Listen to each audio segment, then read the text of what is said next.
Medyo hindi daw magandang pakinggan na pati yung mga anak nga neto si Mr. Robin Padilla ay mukhang nagagamit para sa kanilang pamumulitika dahil kahit yung mga anak nga niya ay pinasisigaw niya na bring him home na mukhang walang ka-idea kung ano yung kanyang sinasabi.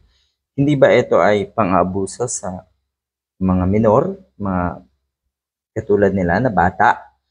Anyway, bago daw pala maaresto etong si Digong, si Mr. Padilla ay nagpunta na daw sa dahig ng kung ilang beses na. At yun nga daw ay para ipaglaban na si Duterte. Talaga ba?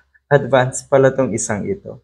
Siguro una pa lang alam na nila na darating sa punto na makukulong si Digong.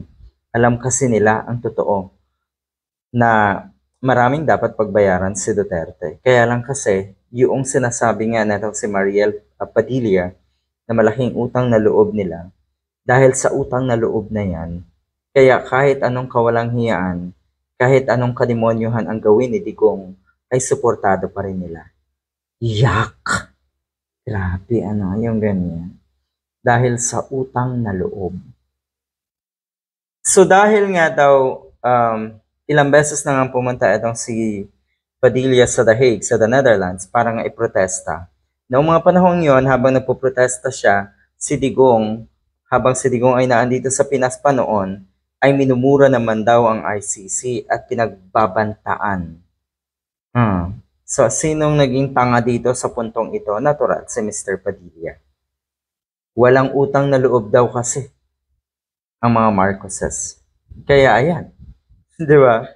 So talagang yung utang na loob, tinitignan na itong mga Duterte. Sino ba talaga yung mga natulungan nila pagdating nga sa politika? Sino yung natulungan nila?